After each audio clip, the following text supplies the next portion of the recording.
হয়েছে মা? ও এত এত মন মরা কেন?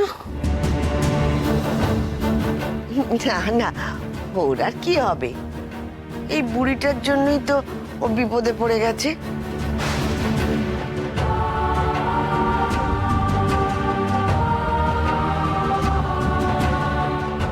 ভালো ঠাম্মা, বলছি আমার মনে হয় ইশিকা ম্যাডাম ডাকছে না, আমি আসছি।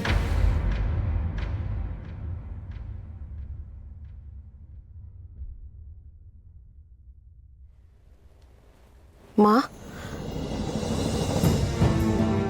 মা, মা, মাকে কি হয়েছে মা? এত মন মরা কেন? না না, ওর তেমন কিছু হয়নি।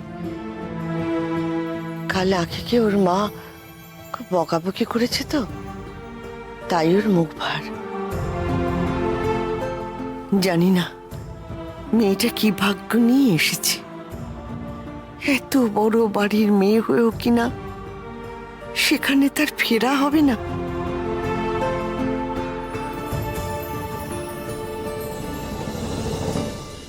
আমাদের একটু 5 মিনিট টাইম দাও। ঠিক আছে।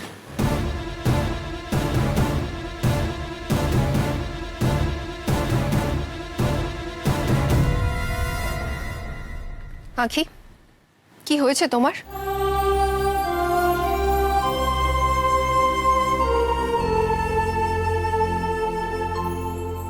তখন থেকে বারবার একই ভুল করে যাচ্ছ। মনটা কোথায় রয়েছে?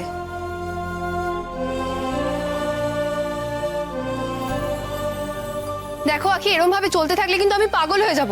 আর পারফরমেন্সের মাঝখানে কি কি এতবার কেন আটকাচ্ছো? এ বাড়ির সবাই আমার আপনজন, আমার সাথে ওদের নারীর চোখ, রক্তের সম্পর্ক। ভালো ঠাম্মা, স্যার, ম্যাডাম, ঠাম্মা সবাই আমার নিজের লোক, আর আমি কিনা। আখি, কি চাইছোটা কি? তুমি একটু ক্লিয়ার করে বলবে আমায় প্লিজ। আখি, কি কি চাইছোটা কি? আজকে রিহার্সালটা ক্যান্সেল করে দেবো?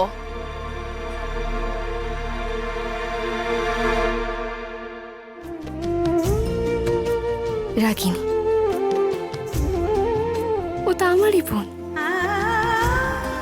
আমরা দুজনেই কিনা নক্ষত্র দেব রায়ের সন্তান। আখি, রেকর্ডিং ডেট যত এগিয়ে আসছে, ডে বাই ডে তোমার পারফরমেন্স তত খারাপ হয়ে যাচ্ছে। লাস্ট মোমেন্টে এসে কি প্রজেক্টটাকে ডোবাতে চাইছো তুমি?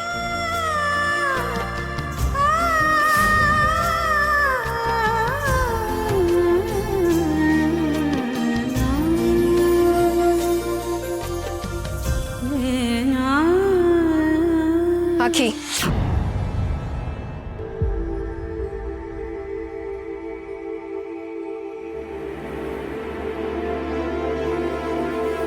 ক্লিয়ার করে একটু বলবে প্লিজ?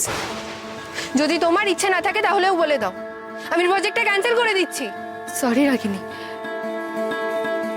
আমি কথা দিচ্ছি আর এরকম ভুল হবে না। তুমি তুমি একবার দেখো, আর প্লিজ রাগ করো না। আমি রাগ করবই আখি, আমি রাগ করবই। ওকে দেখো, আমি না এত এক্সকিউজ শুনতে চাই না। বাপি ফিরবে, বাপি ফিরলে তুমি বাপির সাথে রিহার্সালে বসবে। না, আমি বাবার সাথে রিহার্সাল করবো না।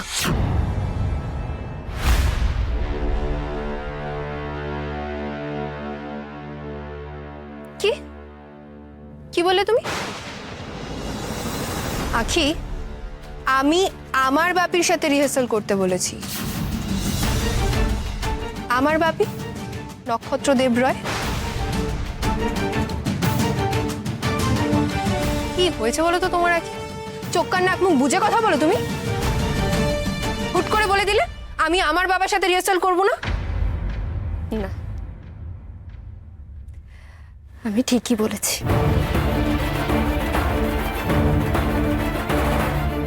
বাবা মানে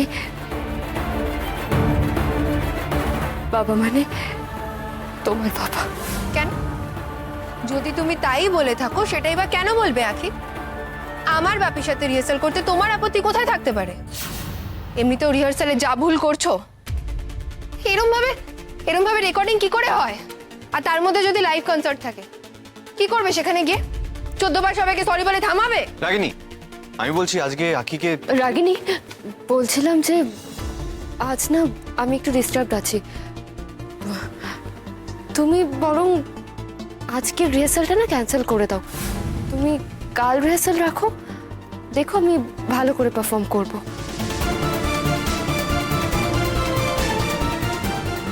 আখি, সময় কিন্তু জলের মতন বয়ে চলেছে, আর আমার এই অ্যালবামের সাকসেস কিন্তু তোমার উপর ডিপেন্ড করছে। সো সেটা কিন্তু মাথায় রেখে।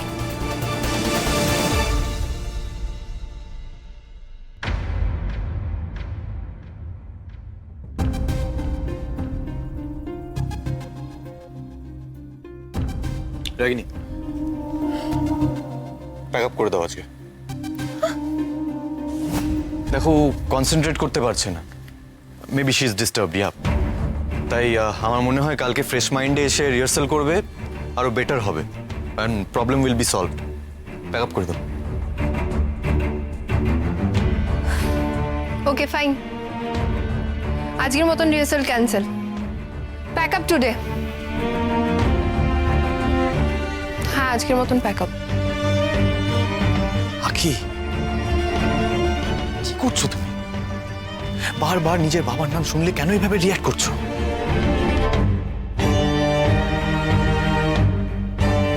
দেখো, এরপর কিন্তু এই বাড়ির একে একে সবাই জেনে যাবে, আর সবাই জেনে গেলে ব্যাপারটা কমপ্লিকেটেড হয়ে যাবে। Try to understand. তুমি বুঝতে পারছো না? তুমি কেন বুঝতে পারছো না বলো তো?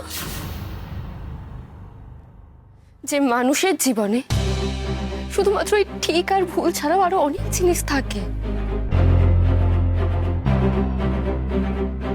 তোমাকে না আমি বোঝাতে পারবো না, আর আসলে আমি তোমাকে বোঝাতে চাইও না।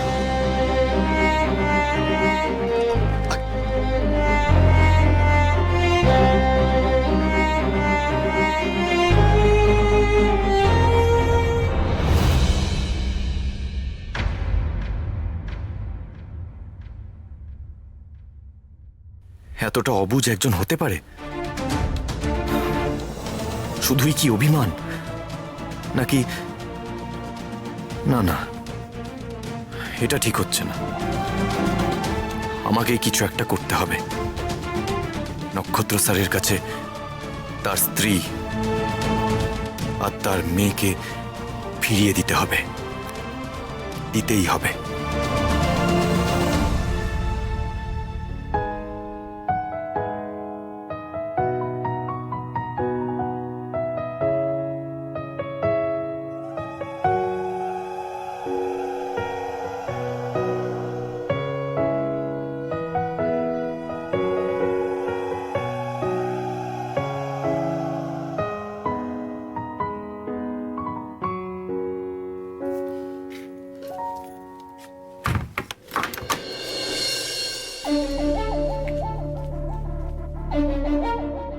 দিদানকে তো দেখছি না, কোথায় গেল দিদান?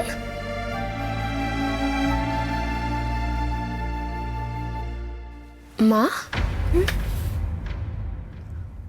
মা, দিদান কোথায়?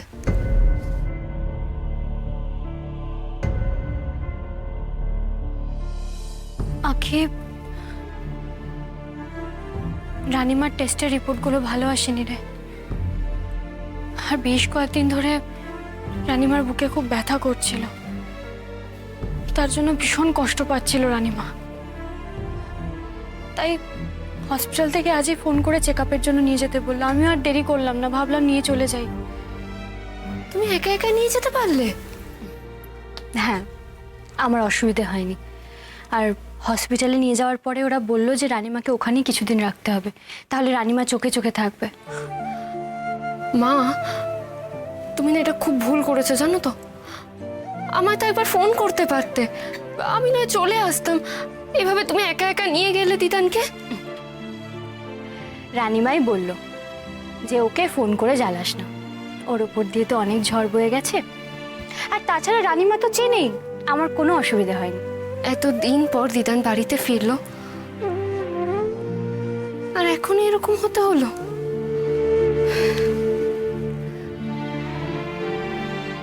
দিদানকে ছাড়া না মা, এই ঘরটা যেমন কেমন যেন একটা লাগে, ভীষণ ফাঁকা ফাঁকা লাগে, কিছু ভাল লাগে না।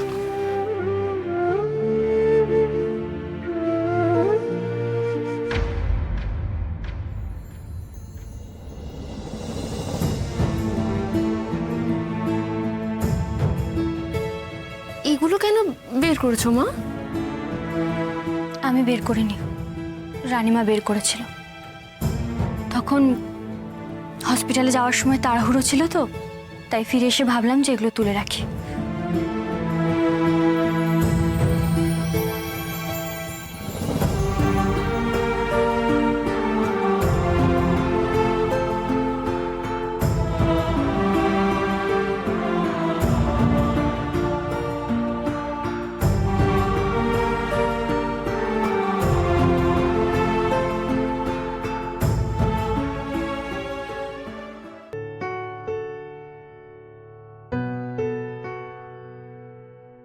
মা, এটা দাদু আর দিদা না?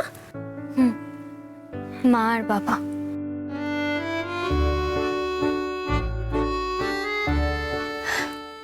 আর এটা হলো মামা বাবু আর মামিমা, মানে তোমার মামি ঠাম্মা।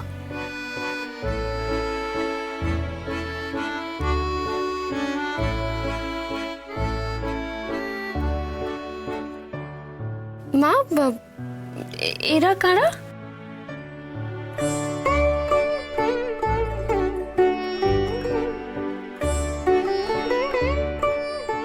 এটা দিভাই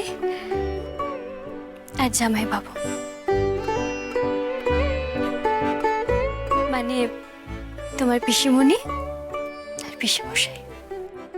সারা জীবন বুকের মধ্যে একরাশ কান্না চেপে রেখেছে, শুধু শুধু হারিয়েছে সবকিছু, অভিমান করে ছেড়ে চলে এসছে।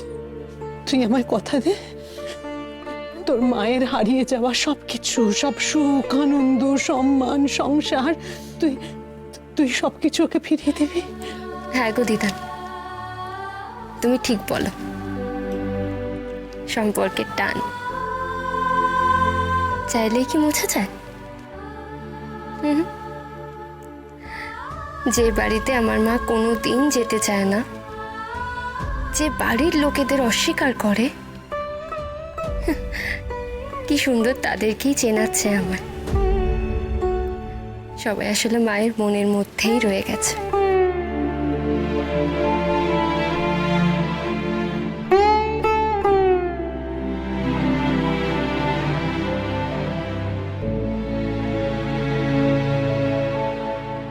মা,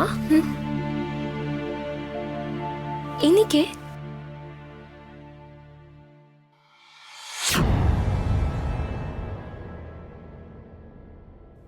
এটা বাবা, মানে তোমার ঠাকুরদা শশাঙ্ক দেবরায়।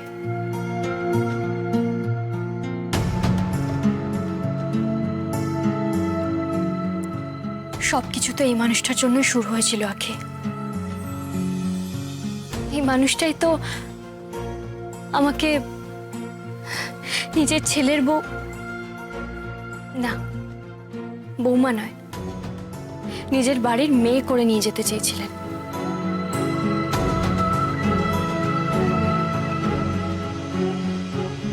আর আমি তো তখন হয়তো বুঝতে পারিনি না, কিচ্ছু বুঝতে পারিনি রে আখি, যে আমার সাথে কি হচ্ছিল।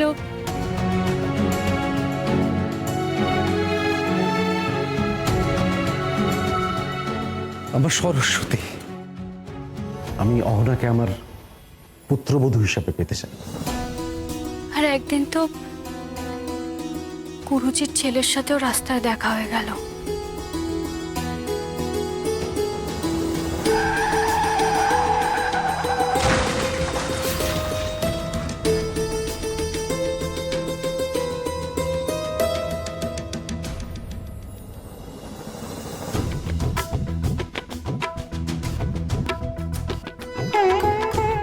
একদিকে গুরুজি বারবার আমার বাড়িতে আসতে লাগলেন, অন্যদিকে তার ছেলে সেও আমাকে বিয়ে করতে চাইছিল। দিভাইও চাইছিল যে আমার তার ভাইয়ের সাথেই বিয়ে হোক।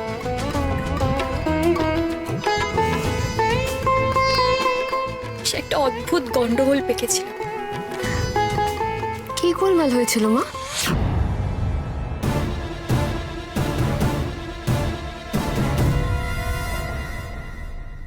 সেসব কথা আমি আর মনে করতে চাই না আখি।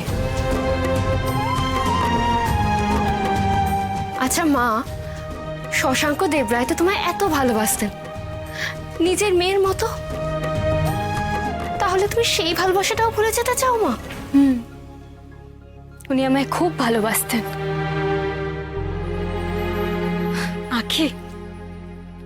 সবাই সমান, সবাই সমান রে, কেউ এতটুকু আলাদা নয়। প্রথমে ওনার ছেলে বিয়ের রাতে আমার কাছ থেকে আমার গান কেড়ে নিল, আর তারপরে উনি কি করলেন? উনিও তো একই কাজ করলেন। উনি তো বলেছিলেন আমি নাকি মা সরস্বতী। মা সরস্বতীর কাছ থেকে গান কেড়ে নিতে, সুর কেড়ে নিতে ওনার এতটুকু কষ্ট হলো না? মা সরস্বতীর পা ছুঁয়ে তুমি কথা দাও, তুমি আর কোনোদিন গান করবে না।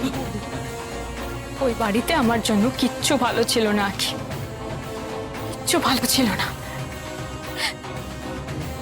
তাই ওসব কথা মনে করে আমি আর কষ্ট পেতে চাই না। রানীমার মাথাটা একেবারে খারাপ হয়ে গেছে, পুরনো স্মৃতি ঘাটতে বসেছে। ওই বাড়ির লোকেদের ভালোগুলো বের করে আমাকে বোঝানোর চেষ্টা করছে। কি বলেছে তোমাকে দিদান? কি আবার বলবে?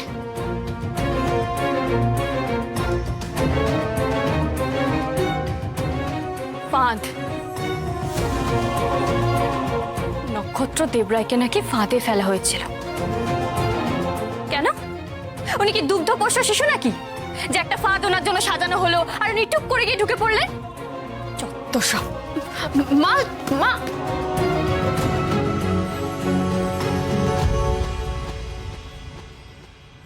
আমি যে মানুষটাকে দেখেছি আর যেই মানুষের সাথে মা এতদিন সংসার করেছিল, তাদের মতো এতটা অমিল থাকতে পারে কি করে? তাহলে তাহলে দিদান সত্যিই বলে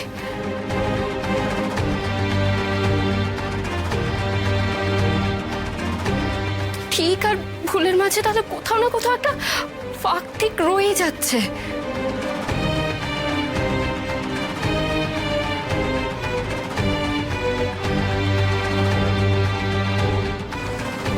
আমাকে যে করে হোক জানতে হবে, জানতে হবে ব্যাপারটা। পুরোটাই একটা আন্দাজ।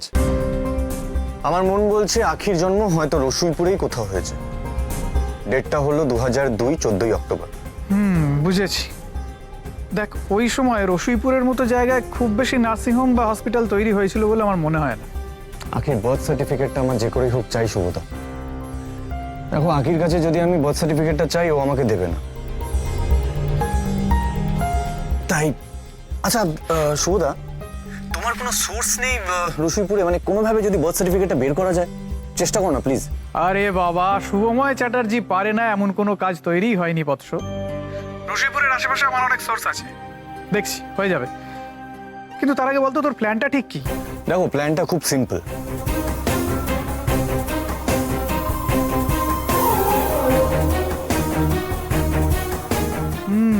বাহ, গুড গুড গুড, বেশ ভালো প্ল্যান, একদম পাকা প্ল্যান। ঠিক আছে, আমি দেখছি, দাঁড়া তোর কাজটা কত তাড়াতাড়ি করা যায়।